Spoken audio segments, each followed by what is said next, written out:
To make it short guys, ang gagawin muna natin is we will declare yung mismong data type natin. So since number yung gagamitin natin ngayon, we will be using yung int. Yung int ay short po siya sa integer. And after nun, we will declare yung data type natin na I. So yung I natin will hold yung mga numbers na i-create or ipapaikot natin. Then after nun, kapag naglagay tayo ng equal dito, ibig sabihin nun, we are assigning value sa mismong variable natin. So, ang ina-assign natin na value sa kanya ay 1. So, ibig sabihin, ang part na to ay we will start counting sa number 1. So, pag nagbilang tayo, 1 yung unang ika-count natin, no? And after nun, sabi ko nga, pag-uusapan kasi natin yung structure ng magiging while natin. So, paano ba siya ginagamit sa C++? So, ang gagawin mo lang is you will declare yung while natin. And then, ang while kasi ay meron siyang opening and closing parentheses. So, dito sa gitna, dito natin nilalagay yung magiging condition ng looping natin. So let's say for example, since meron tayong variable na I dito, ilalagay natin siya inside ng opening and closing parenthesis ng while natin.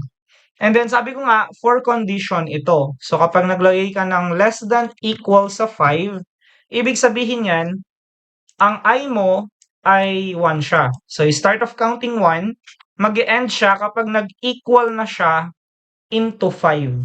So, yun yung trabaho ng while I is less than equal to 5 natin. So, ang while loop, meron siyang opening and closing curly bracket. So, para ma-print natin yung number na yon, ang gagawin natin is magkakaroon ka muna ng cout dito. So, by the way, ang cout, ito yung syntax natin para makapag-print tayo or makapag-output tayo sa mismong screen natin or monitor.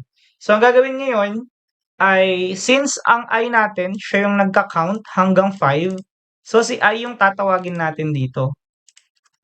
Then, after nun, ang next step natin is we will include yung end L natin, short for end line, para mag-skip or bumaba yung next number natin.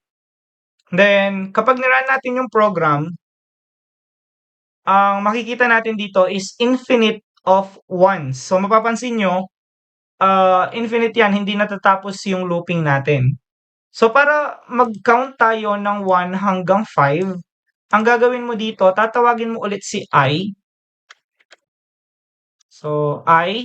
And then, lalagay mo yung tinatawag natin na incrementation. So, ang incrementation ay yung plus plus natin. So, ibig sabihin ng plus plus, add one value sa existing value na meron ka. So, ang existing value na meron ka ay 1. So, mag-a-add ka daw ng 1 doon. So, kapag nag-add ka ng 1, magiging 2 siya. So, ang existing value mo ngayon ay 2. And then, ang gagawin natin next, mag-a-add ka na naman ng 1 hanggang maging 3 siya, 4, at mag-equal siya sa 5. So, doon pa lang matatapos yung while loop natin.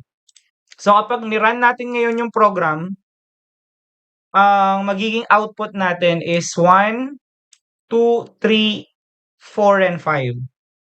So, yan lang naman yung basic structure ng while loop natin. Ang importante dito is we know kung ano yung magiging condition natin inside ng while loop natin.